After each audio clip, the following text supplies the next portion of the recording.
513 RSVP. Oh my gosh. What is going on? She Yeah. is a rock star. She's a rock star, yeah, apparently. So Yeah, that's my sister. your sister Carol King? No, my other sister. Oh. All right, we are recording. Okay. No, I mean, you don't need to start it. It's just like I was now No, I was so just gonna like stop saying anxious weird. about not getting it done. Yeah, you get anxious about recording. I get anxious about making sure the Feedback Friday song comes off seamless. Ugh, so stressful. I can handle anything in life, but this Feedback Friday song. That's a lie. You know, That's an one day exaggeration. when we're famous, we'll have like a sound team, and then Yeah, they be like, do it. hey, production person, can you please Yeah. start the Feedback Friday song? That'll be great. This is great. So there's lots of people who probably have never heard the fact that we're maybe one of the only people on Zoom that has their own theme song. Yeah. We can all sing along. Yeah, we encourage you to dance. Hi, Jan Zeitlin. David Weitzman here. David, Elena, how are you both? Elena, I've known Jan longer than I've known you. I was just talking about you, David, with Carol Bloom a couple days ago. I was visiting with her. So good to see you. Incredible. Nice to see you. Love it. All right, Amy. Yes, Kathy? If you are ready, I'll admit people. All right. I just want to make sure everybody's muted themselves. Muted. We'll definitely unmute everybody later, and we'll all say hi. At the end of the program to At the chat. end of the program. Yeah, see, it's kind of like the song, but okay, here we go. Kathy, you're in charge. Look at these people. They're just coming on in. They're piling in, Elena. It's kind of like that theme song. I just hope that you can't see. We're good.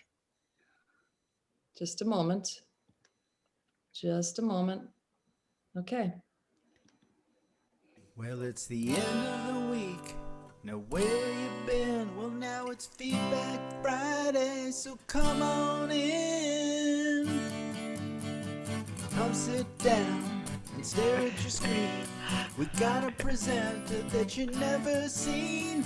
We're Feedback Friday, we're on the loose. We'll be the train, you be the caboose. It's Feedback Friday with Kathy and Amy. Mashed potatoes and the gravy. It's Feedback Friday all day long. Feedback, Feedback, Feedback Friday.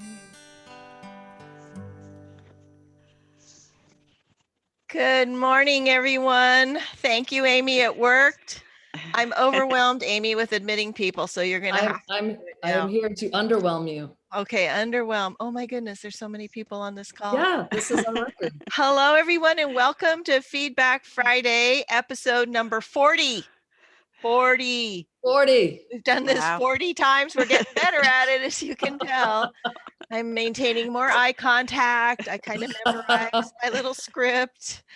Welcome. I'm Kathy Hattori, president of Botanical Colors.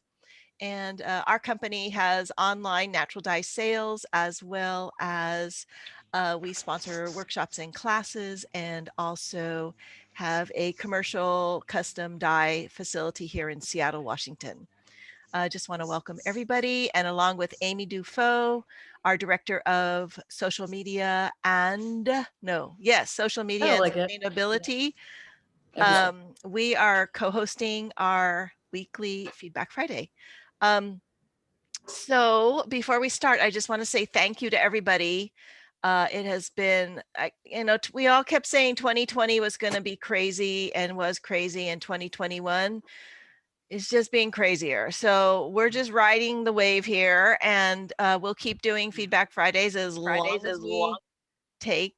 it takes. And we're so happy you're joining us.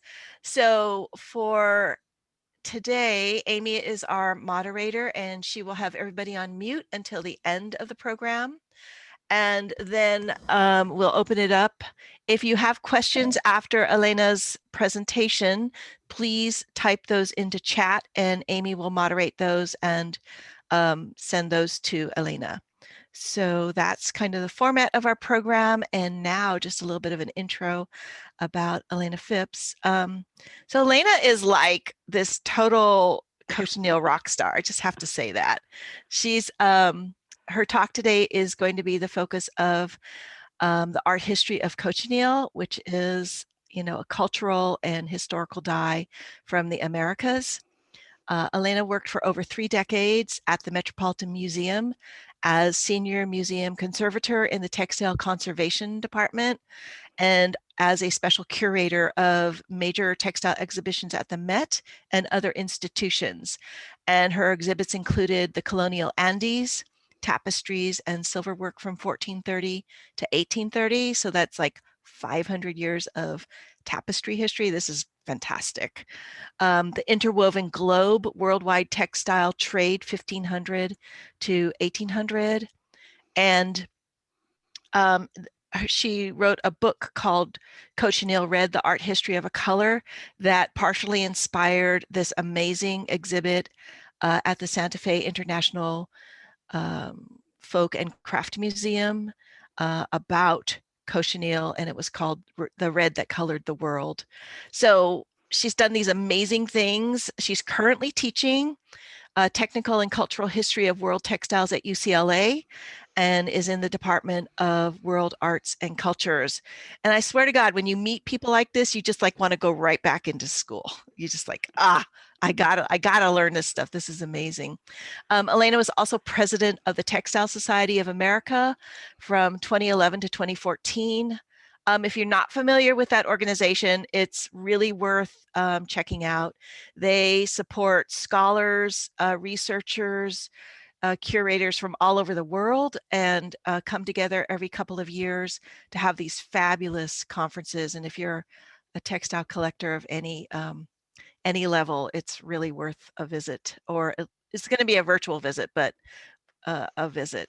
So before we get started, that I think we talked about, Amy, that you're doing all the curating of the moderating, and yep. Let's see, I'm just moving my little, I have a manual teleprompter here.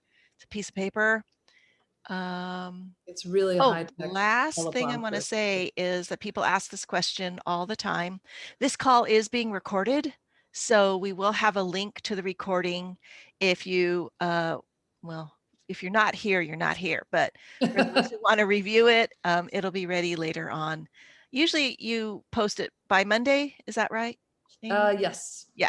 So it'll be on our website, botanicalcolors.com, under videos. If you look at the top menu, it says videos, and that's where it will be by Monday. So without any further ado, I would love to introduce Elena Phipps. Elena, take it away, and so happy that you're here to share with us. Thank you. Let me just get my... So thank you very much to Kathy and Amy for organizing this. I think you guys have saved me in this strange COVID time. Your programs has been really great, and you've had such an interesting variety. So I'm very happy to be amongst the people who are giving talks in your Feedback Friday. So thank you very much. So today I'm going to talk about Cochineal Red, which is a very special color and dye stuff that excuse me, let me just get my, that has a lot of significance for me in different ways. And one of the things that I've always liked is this quote by Max Saltzman, who is was a dye chemist, somebody who was very interested in identifying natural dyes. And he has an article titled, "You Can't Tell a Dye by Its Color." And it's something that when I first came to the Metropolitan Museum, I had the the privilege to be working in a place that had not only an incredible collection of textiles, but I worked for the woman in charge of the department, Nobuko Kajitani, was somebody who was extremely interested and knowledgeable about dyes. And part of my work there for many, many years was the experimentation with natural dyes and the development of reference samples to be used for dye analysis in the museum collection. So there was this interest both in producing colors and from known samples that could be used for the identification process for the museum collection, and also just my own personal experience of doing a lot of dyeing in a lot of different ways, following a lot of different pathways to knowledge. Another important experience I had at the museum was a project that I was very much a part of in the design and development of the Antonio Ratti Textile Center, which was decided by the museum to build a state-of-the-art facility for the study and care of the textile collection. The museum had at that time over 35,000 textiles, which were kept in many different places and scattered around the building. And there was this very intensive project through which every textile in the museum came in through the hands of our team to be able to figure out how it should be kept and where it should be stored and how it could be accessed both digitally and physically. So the development of this facility gave me this broad overview of the textile collection in the museum, and literally where these tens of thousands of textiles passed through my hands and the hands of my team that was involved in the daily work.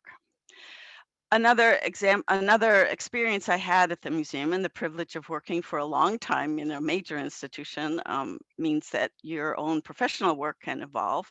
And I was able to work with a colleague, Johanna Hecht, who is a silver expert, also interested in the culture of the colonial world, which means having myself a PhD in Precolumbian art history and archaeology, my interest in cultures from the Americas and how that culture transformed in a very tumultuous period of interface between the Spanish world and the Native American world.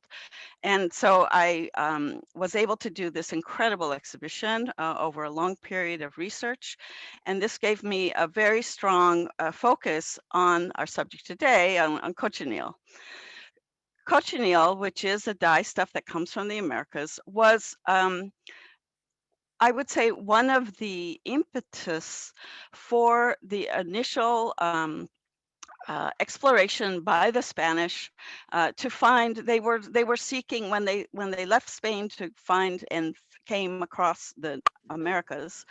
They were seeking the spices from India. They were seeking their own route to the spices of India, and that had been discovered by the Portuguese. And so the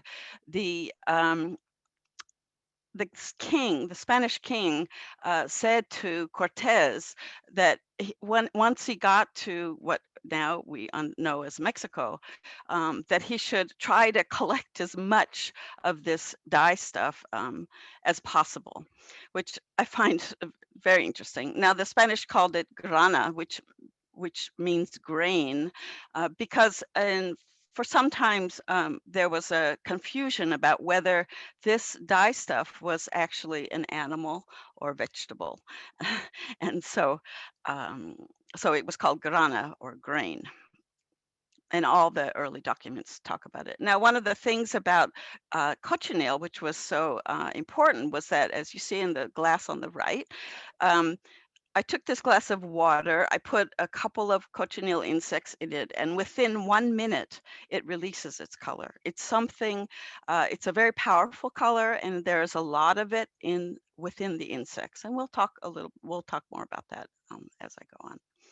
So The cochineal insect that we use as a dye is the female insect, which is this little round, what's called a scale insect. And the male is the one which has wings and flies around. The female stays in place.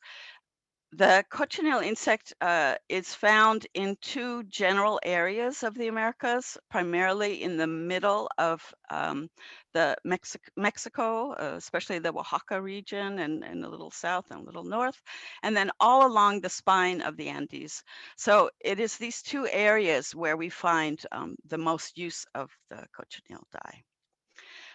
Cochineal lives on this very particular kind of cactus.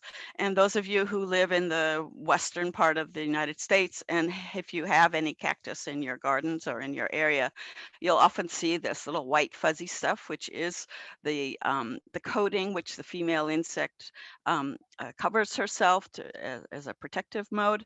It's also, the insects are also parasites, so they will in the end kill the cactus after some time period, but this is their habitat, and there's a big habitat that follows in the Americas. Now, I want to just say a little bit, all of these things, seeing understanding the museum's broad collection, focusing on dyeing and dyeing history, I was also able to develop a project with the scientists, the conservation scientists at the Metropolitan Museum, which is a great collaborative team, to analyze the textiles. I decided that what I was hoping to do was to trace the root of cochineal from the Americas throughout the world, because it did become such a major center, a major commodity in the in the development of global trade, especially after the 16th century. So working and the pieces that I'm going to show you today, every time you see a little red label at the bottom, that's an actual piece that we identified. Now, to identify dyes is a very difficult thing. We can, of course, use visual estimation, but that's not the same as having the identification of the so-called fingerprint of the dye. You know, each organic source has its own fingerprint, has its own components, and it's possible to look at that. So what we tried to do was, number one, look at the kind of textile that we have. And so here, just as an example, we have a beautiful 16th century Italian velvet. But those of you who are weavers and who might understand, the weaving of a cloth can have many different threads.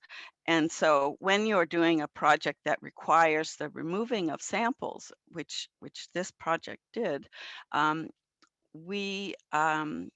you have to understand how the cloth is woven. So this is a velvet, which means there's several warp threads, and the colors that we see are in the warp, and the weft is completely hidden.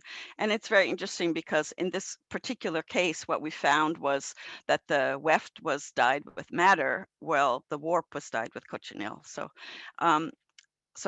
just to make sure that what we were talking about when we identify textiles is we need to be careful about what we're actually identifying.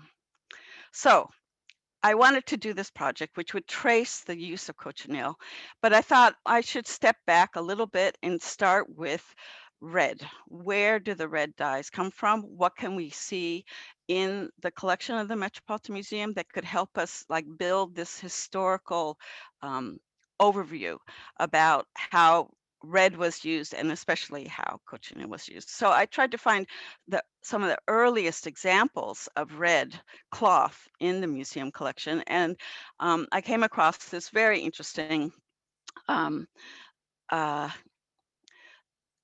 Italian, this Egyptian linen cloth, which has a mark, which is quite interesting, which says temple linen to protect. So there was this, perhaps this idea that this red cloth, and you can just barely get a hint of it, but this red and most early reds that we find from this period, from like 2000 BC, is going to not be an organic red dye stuff like we would normally consider a dye, but rather a mineral pigment. And this mineral was hematite that we found. Now, when we talk about organic materials, of course, we're talking about dye sources from plants and animals. And here we see some of the main sources of red color that was used in the world. There are, of course, some other ones, but these are some of the primary ones. We have madder, which is the root of a plant. We have safflower, which comes from the florets of these small flowering plants. Redwoods, various types of redwoods around the globe produce a red colorant. And then we have the so-called animal sources or insect dyes, of which cochineal, kermes, and lac are among the primary ones, but there's some other variations of Armenian cochineal and others. And I don't include here shellfish purple. Purple, of course, is related to red colors, and there are a few sources of purples which can shift into the red. So when we're looking at red colors, we kind of need to take the broad view. But it's interesting to see that these materials each have their own geographic location. They have environmental considerations. They require certain climates or certain plant sources or certain conditions. And so when we look at textiles made around the world, we need to take into consideration the whole, not only the culture of weaving and dyeing, but also the environment. So here's an example of the use of lac dye. Now, I should say that these insect dyes, lac and kermes and cochineal, all produce a very, I would say, a purplish red color. They are, in general, are very distinctive. They also are very light fast for the most part. So when you look at textiles, especially ancient textiles, and you see a really bright red that's still very well preserved, you might consider that it is possibly an insect dye. The lac is a scale insect, and it grows this kind of lump here on the right that we see is actually a cluster of lac, which they cover themselves. We saw the white covering that the Mexican cochineal uses, but the lac from Southeast Asia covers itself with a substance, a resinous substance that is shellac, which people know as a kind of product that's used to protect wood. In Europe, we have kermes. I'm sorry, I'm seeing all these things that are covering my. I hope they're not covering your images. So kermes is also an insect, and even though it just is this, looks like this round ball, and this beautiful photograph taken by Dominique Cardone, one of the world's leading experts in the history of dyes. She took this photograph of the kermes just when the female the egg, her eggs had hatched. So all this little red stuff here are little tiny kermes babies that will then find their way onto the oak leaf. They live on the oak tree, the kermes oak, which rings the Mediterranean. So that's the area where we find that dye. And you can see it also produces a beautiful red dye, but it also is a little more difficult to use and is a little more, has a little bit less colorant in the insect compared to the American cochineal. So then we come to the Americas, and we can see that very, very early on, there were lots and lots of red dyes. These are from mostly Paracas textiles from maybe 300 BC to 100 AD. Very, very early on, the Peruvian dyers understood how to achieve really great reds. But these reds are coming not from the insect dyes, but rather from the roots of a plant, which we refer to as robanium, which has these almost hair-like roots, which are filled, which are very much related to the madder red dye. So the robanium, the thing about the Peruvian dyers, which is really extraordinary, is as you see on the piece on the left, normally we consider madder to be a more orangey colored textile colorant, but and that's true in a lot of Peruvian dyes as well. But the Paracas dyers, the people that dyed these threads, which are used, this is actually an embroidery that we see. The people that use this dye really understood how to bring out the most brilliant, sort of almost fluorescent bluish red color out of this dye stuff. Which is pretty extraordinary, and we yet to understand their dyeing process, since there was no writing in Peru before the time of the Spanish, so we have no documents about how they were actually producing these colors, but they are rather extraordinary. So it's only a little bit later, perhaps around the 4th century AD, that we start to see cochineal red in the Peruvian textiles. But once we see it, it's almost it predominates. It's what's it becomes the source of almost all the reds that we'll see in ancient Peruvian textiles from that period onwards. Partly perhaps because it was such a strong dye source that they could use it. Once they found it and found they could use it, it was very readily available in the climate of the Peruvian mid-level regions. Now the Inca used cochineal red in, for example, these checkerboard tunics, which are very well known. Those of you who might know something about the history of the conquest of Peru might know there was a wonderful quote by Pizarro, who was engaged with the Inca army and remarked that when the Inca army came over the hills, they had the appearance of a chessboard because these checkerboard tunics were part of the garments worn by especially the high-ranking noble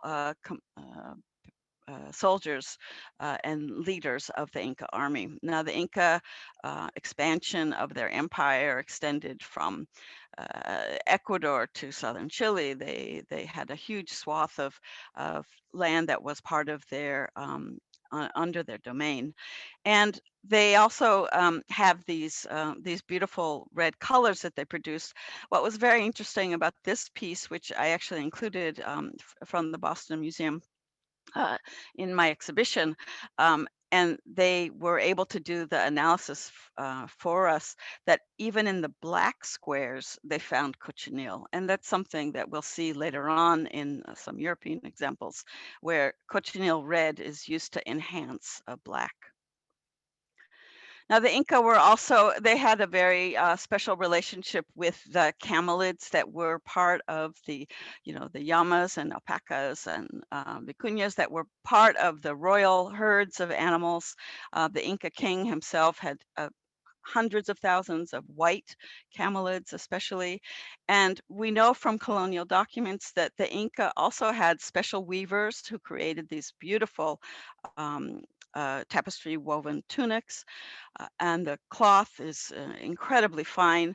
But there was also a group of weavers whose sole job was to weave red blankets for the white llamas that belonged to the king.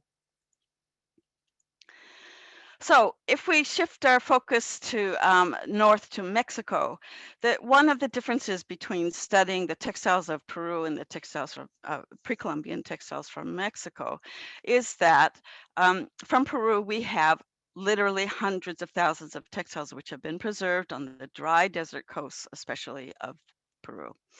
In Mexico, the climate is different, the fibers are different. We have just literally a handful of textiles that have been preserved. So and to my knowledge at this point, they have not been analyzed. These happen to be two early textiles that were excavated in Peru that maybe have this pink color, and maybe it is cochineal, but I won't say that without having it having been tested. But what we do know was cochineal was very, very much part of the Aztec culture. And here we have this incredible document from the 16th century, which is a tribute, a document of tribute, which was owed to the Montezuma, the emperor of Mexico. And here we have amongst the things like jade belts and feathered headdresses and shields and cotton mantles that are painted are these two bags. And the bags each have a little flag on them. The flag indicates 20. And so what we know is this village who owed all of these different things to Montezuma. They also owed 40 bags of cochineal to the emperor twice a year, I believe it was. So there must have been a large project of raising cochineal, and in fact, the cultivation of cochineal really took place in Mexico.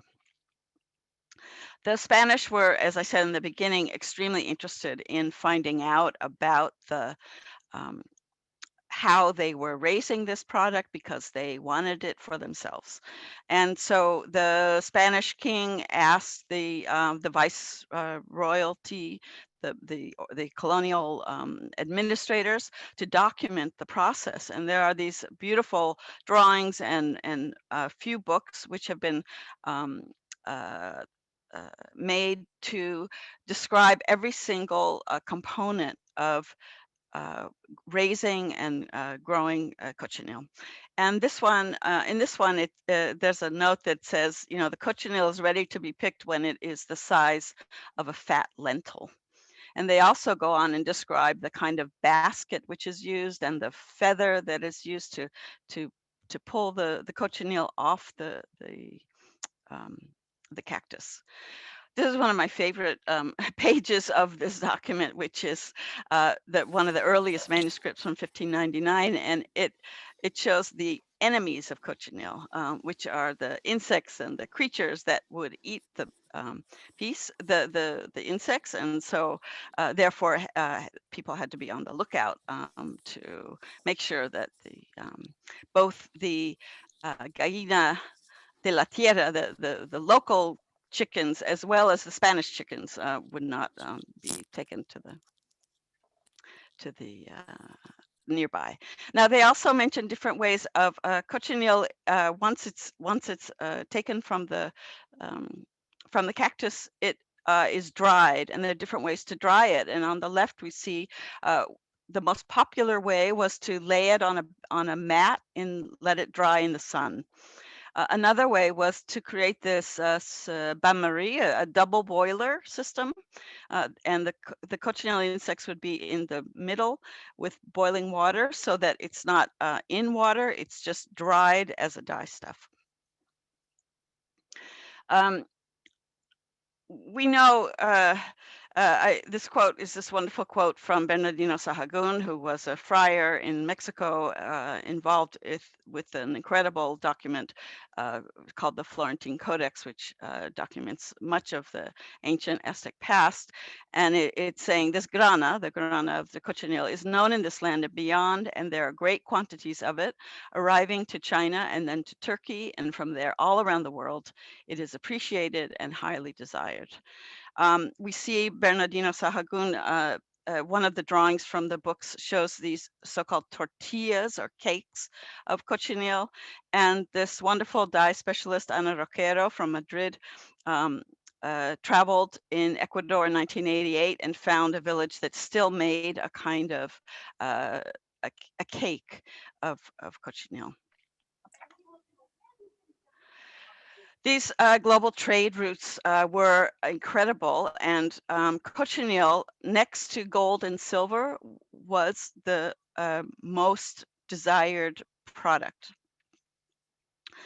The Spanish ships and the left from Mexico or from Lima and went both to Seville, or at a certain point they started to go to the Philippines and then to China.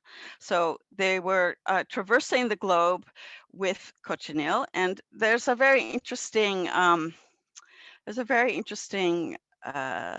shipwreck document. There was a shipwreck that the Nuevo Constante in 1766 that was traveling from Veracruz to Seville, and it had 10,000 pounds of cochineal in its hold, as well as almost 3,000 pounds of indigo and 40,000 pounds of logwood. So you can imagine the kind of quantities of this material, and there are so many really interesting historical documents, and this was partly what inspired me with my research was, you know, all of this dye stuff was going, where was it going, and how can we see it as it migrates around the world?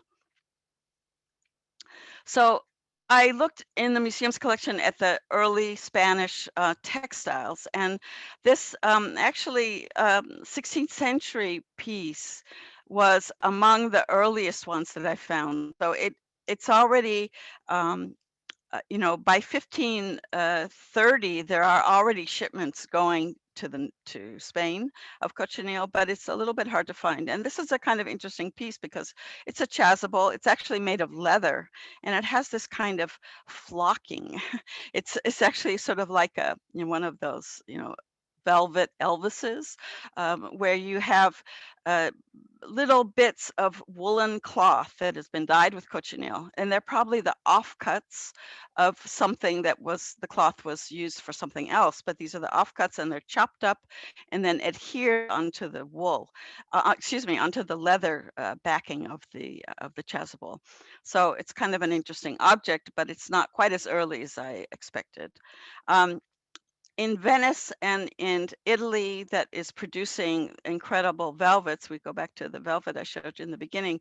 The guild workers, the guilds were very, very powerful. The Silk Weavers Guild and the Dyers Guild were extremely powerful entities in Europe in the 15th and 16th century, and things were highly regulated. And when the first shipments came from the New World into the Old, they were prohibited from using these because in the weaving of silks and velvets, it was the dye stuff that was the item which gave value to the object. It was the most valuable part of the dyeing of the weaving process was the dyeing. And so the idea that dyes had to be the known dyes that were regulated and not these so-called foreign dyes. So one of the things which developed was the regulation that if they used one of the foreign dyes in a silk velvet, they had to place a silver thread in the selvage edge as a marker that it was not the the Kermes, that it was not the European dye stuff, or even that it wasn't one of the other dyes that had been imported into Venice, especially in the 16th century. So looking at the velvet collections of the Metropolitan Museum, I went through hundreds of samples and found 3 red velvets, each with their green selvage and the single silver thread. And in fact, it does appear that this is dyed with American cochineal. By the 18th century, cochineal is just everywhere in Europe. Everything we find that's pink or red seems to be cochineal, in the same way that happened in Peru. Once it takes hold, it really expanded everywhere. So we have these French tapestries and furnishings and carpets, and even it found its way into the painting pigments.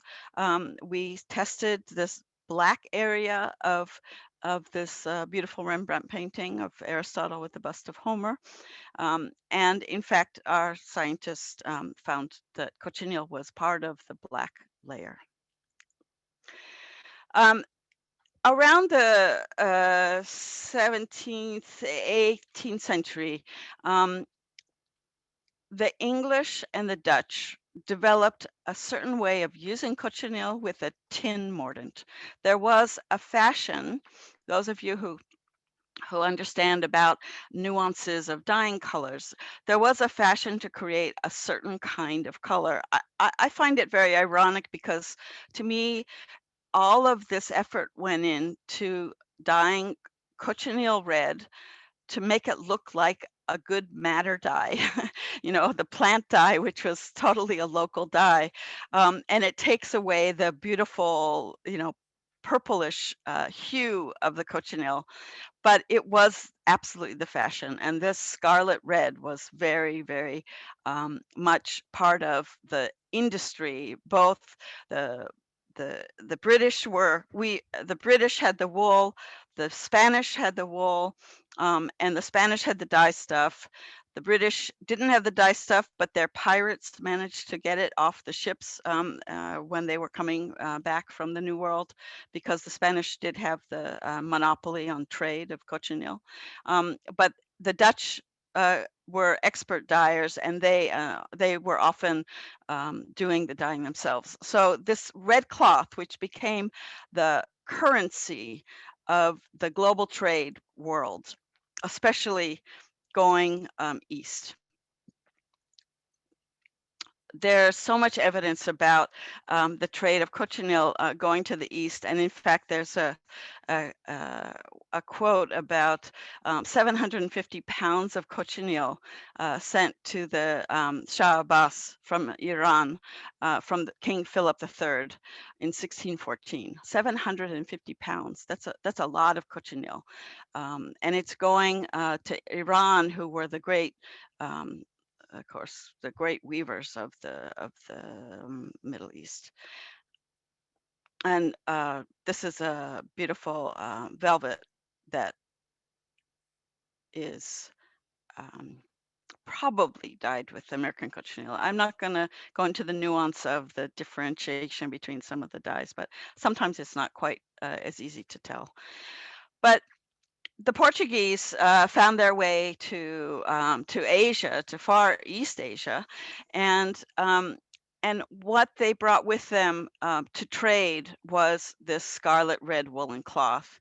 And what is so interesting is that even today, and the picture on the right, you see all these literally bolts of red cloth, which still exist today in the museum in Japan. They were brought on ships, and you see this wonderful number on screen with the Portuguese traders in their big balloon pants, and bringing bundles of this red cloth as trade. This red cloth became incorporated in very unusual ways, and here we have a samurai coat on the right, and perhaps a fireman's hood on the left. And these are all made of this cloth that's coming from Europe, and that's part of this global trade route. that global trade route extends throughout throughout Southeast Asia, and the piece on the left, and as well as the African mask on the right, these even just little bits of red cloth had an impact in cultures that were not able to get this kind of color. Red was a very precious color, and it was difficult to achieve. And so this currency of red cloth we find all around the world. What's very interesting is when it comes to the Americas, I mean, one, we also see this, it is still this probably this Dutch process of tin mordanted red. You see it's a kind of orangish red. And the cloth was used to trade with First Nations peoples. It was used in a very interesting way. I find when you see the whole cloth, you can see the white selvage of the cloth. So in Europe, this kind of cloth, you would never see that edge. But as these cloths were dyed in the whole, as whole cloth, there would have been some kind of mechanism to hold, probably a wood holders, while it was being dipped into the dye bath and taken out. And then when the cloth is, when the hanger is removed, it's reserved, you know, so it hasn't absorbed the dye stuff. But the Native Americans that use this actually use it as a design feature, and I find that a very interesting aspect of this incorporation of these unknown materials coming into new contexts and used in new ways. The Navajo were very famous for unraveling those red cloths and sometimes respinning it, sometimes just using the unraveled yarn and reweaving it. The use of cochineal, we find cochineal and also lac in some European, in some Navajo blankets, which is coming from the trade of yarns or cloth from Europe, again, as part of the trading system in the Americas. And ironically, the cochineal cloth that's coming from Europe is dyed with insects that have come from probably from Mexico or Peru, which have gone to Spain, and then distributed from Spain and dyed in cloth, and the cloth coming back. It's a very interesting circular fashion of use and reuse of these materials. Now, in the mid 19th century came this new development, which was the discovery of the ability to create color, not from organic insects and plants, but rather in the laboratory. And William Perkin was the one who was attributed with making the first synthetic but organic dye from organic materials, but synthesizing it in the lab in 1856 of movine. This purple, which is an aniline dye, was the first of a whole slew of synthetic dyes, which became integrated into the textile industry, especially in the late 19th century and early 20th century, and up till today. However, there were some people who wanted to maintain the use of natural dyes, and so William Morris and the arts and craft movement were trying to stay away from this industrial move, and he used his natural colors of tannins and indigo in his cloth printing process, as well as weaving, and even in the as late as the 1950s, we find this beautiful Fortuny cloak, red velvet cloak, and the velvet is dyed with cochineal. This is a piece in the Metropolitan Museum, and I was very happy to find it amongst the slew of Italian velvets by Fortuny. Cochineal was also used in cooking, and I have here one recipe that was from a 19th century cookbook that I found in the library of the museum, which is a pineapple souffle, and the sauce is uses cochineal to color it. And of course, cochineal is industrially referred to as red dye number 4. It is the only organic colorant that is allowed for food and cosmetics, and it is used extensively, especially for lipstick and other cosmetics. It was always the source of red for the Campari and the fad for red velvet cakes. Is probably using the natural red number 4, because that is, again, the only thing that that's allowed by the USDA in the food industry. So this is a quick trip through the world of cochineal. For those of you who want to get even more deeply into it, my small publication, the Cochineal Red, the Art History of a Color, the museum, it was written for the museum, and the museum has made it available to download for free. So you're welcome to download the book. And if anyone has questions, I'm happy to talk about cochineal and where we're going to go for the future. Thank you. Elena, thank you very, very much. That was beyond amazing. It was really, really knowledgeable, and I have like 1,000 questions, but kick it off, Kathy. Gosh, the use of cochineal in food and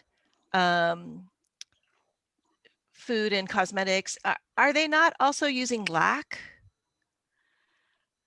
Not that I'm aware of. Lac is a lot harder to isolate the colorant from the rest of the material. I don't know if that's one something that might make it just more difficult to use as a substance. More intensive. Yeah. Yeah.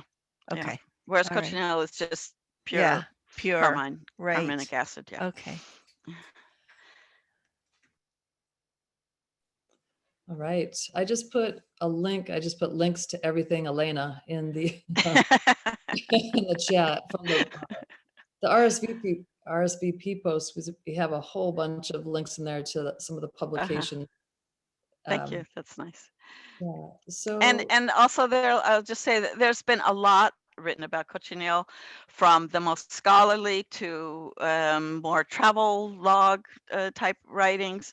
There you can learn a lot about cochineal from a lot of different sources. So I myself drew a lot of my historical references from some of the great authors like Ari Duncan and even Franco Brunello and people that have written about cochineal in the past. So there's a lot of good literature to read.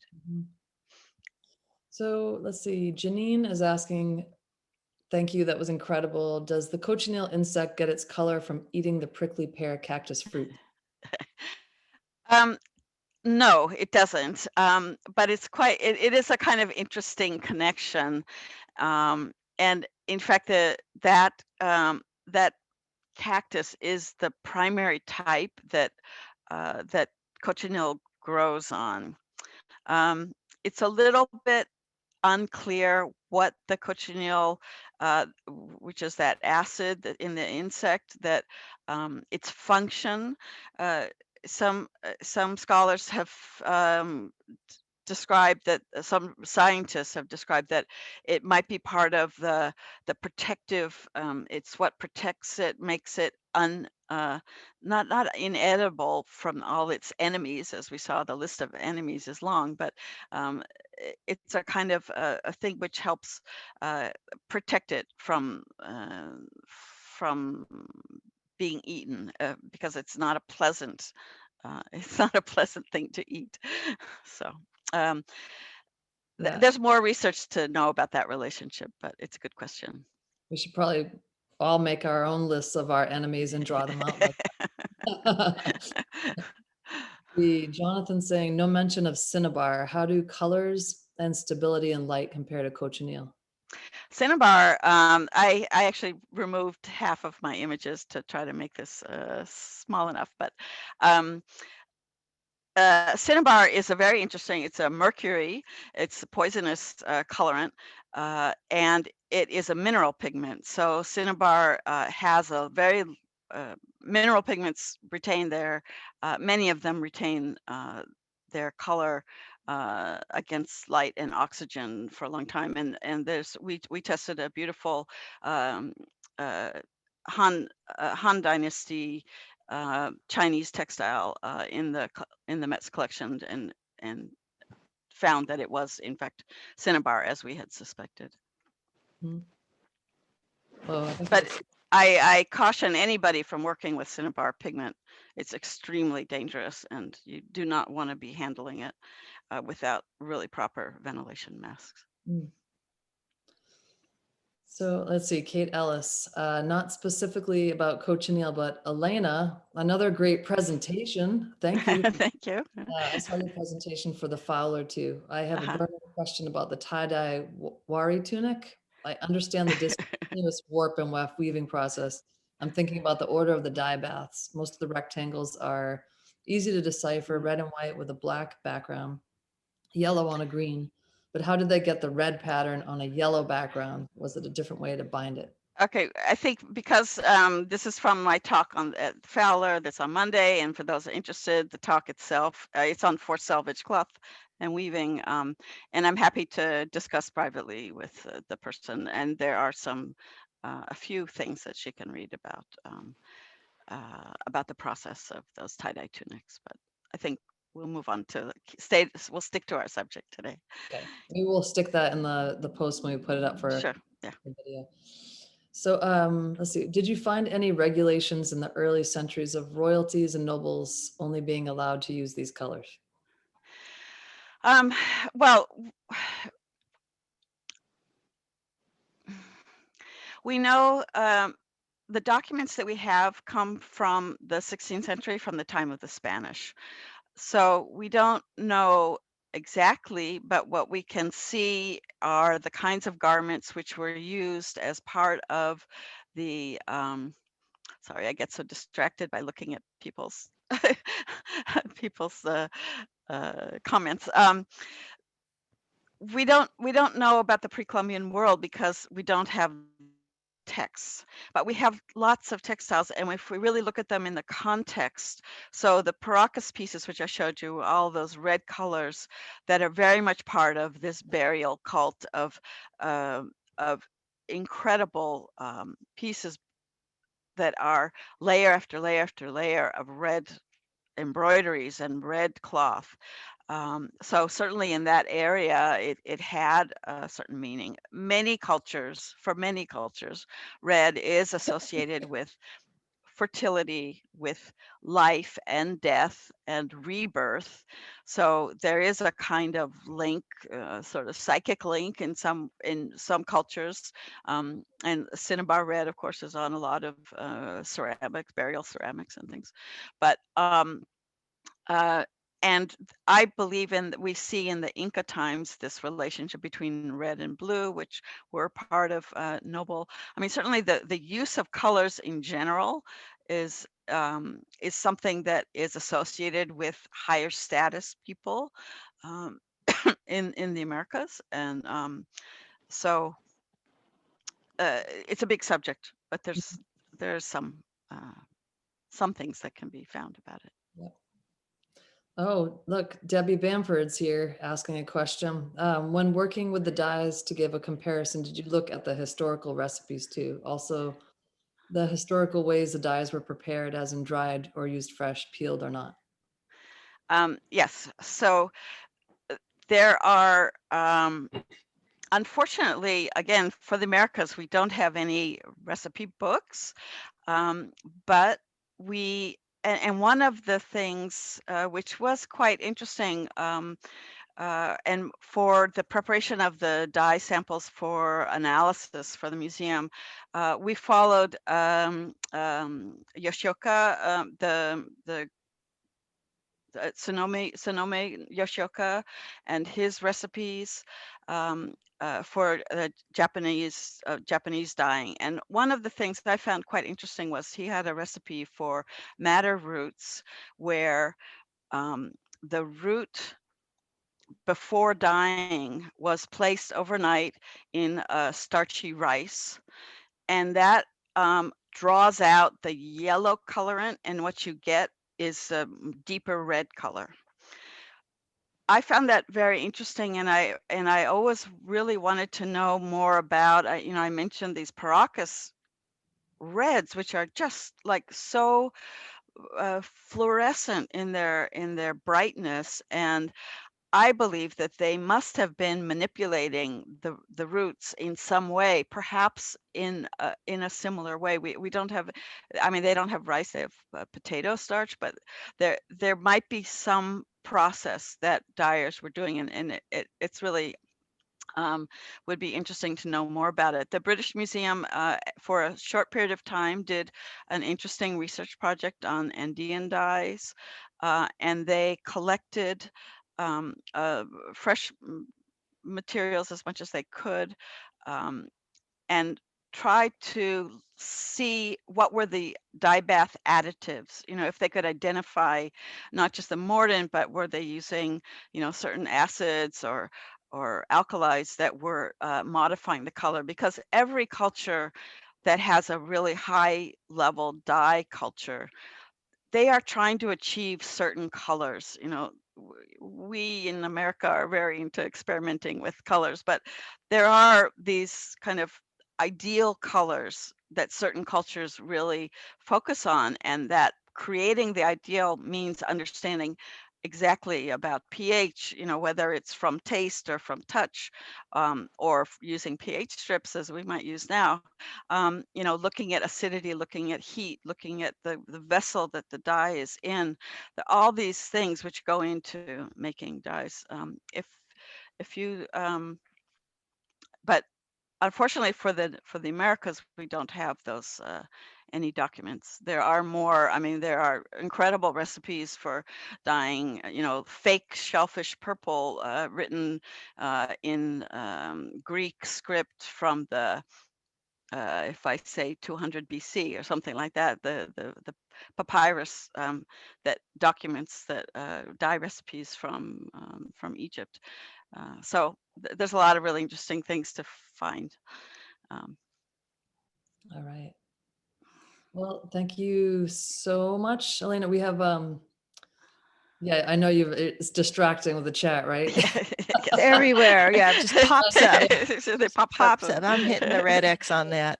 When I put the video up, you can see all the chat, chat. Okay. It'll be a sidebar. To the video. Yeah. And if there's, some questions you want to answer to people, or something, or sure. if you let me know, then feel free. There's a lot of questions we didn't get to, but it was a great presentation. It was worth thank you. every minute of it. Yeah. So, great. Thank you. Well, there's lots to learn. There's so much more, Elena. It's like, could you just hang out for like another, but anyway, I know we're a little over time, but let me just wrap up here. First of all, thank you, Elena. That was incredible. I want to just say thank you and Amy for all that you're doing for all of us. We're so happy really that you were able to join us. Thank you. Yeah, this was really fun. Let me just wrap up here. So we have Cochineal on sale on the site for online sales if you're interested. It's the whole bugs, and so you can go through the entire Precolumbian Cochineal experience, or pick any kind of era in history, and you will be there with the Cochineal. It's really fun to work with. The other thing is we have a new Indigo Ink on our site. It's actually from our Botanical Colors Indigo. Judy Pettit, who makes our Indigo inks for us, she is currently out of her crop of indigo. So until she grows a new crop, she won't have any more for us. So we added in that particular indigo so that we have 3 different indigo inks on the site. Also for Turkey Red, Debbie Bamford, I know you're here. We have a couple more spots available, and then that is it for this class. So if you've ever thought about trying to figure out how to do a historical color that, you know, basically takes 3 weeks to do, and you have to like have at hand rancid olive oil, you have to have a certain type of soap, you have to have sheep manure, all sorts of things, and you don't quite have that in your little apartment, this is the thing to do, because Debbie will be providing us with prepped cloth so that we can go through the steps, but we don't have to go out to the farm. So join us for that. And next week, we will have Deepa Natarajan. Deepa coordinates the UC Berkeley Botanical Gardens public education programs. We are really excited. I've heard lots of great things about Deepa. She also wrote this lovely little book about dye plants. And she holds a BA in medical anthropology from Boston University, as well as a master's in ethnobotany from the Royal Botanic Gardens, Kew, and the University of Kent in England. She believes that plant conservation goes hand in hand with preserving culture and knowledge of using plants for food, clothing, shelter, medicine, and more. So Deepa is just going to be another wow presenter. I can't believe it. These are really, really wonderful people that we've been able to like coax onto the show. So very excited about that. And let's just open it up to say goodbye and thank you again, Elena. That was really fabulous. And check out her her talk at the Fowler that was this Monday, because I bet that's also totally fabulous. Thank you all. All right. Thanks, guys. Thank you very much. Thank you. I want to make sure I can see everybody. Bye. Bye. Thank you. Bye and bye. Bye. Bye. Thank you. You said bye-bye? Bye. Bye. Thank you. Thank you. Fantastic. Love. Say Bye, bye-bye. Jen. Bye. Hi, Betsy. Bye. Bye. Bye. Bye, Shima. Oh, Wow. A Excellent. very avid 3-year-old listening to your talk. Oh, Thank you so much, Elena. fantastic. Future dyer. Thank Yeah. you. Right. Bye. Next Bye. level. Thank you, Elena. Thank you. So much. Yeah. Mm. This was really great. Thank you. It was nice. Amy, Yes, I'm going to make you Kathy? host. Oh boy. Guess Uh, what? You're still recording. I am? You are. Oh, hold Hi, on. Jim. We Let have me to stop have that. a neat ending to these. Okay, so we're going to write that other song.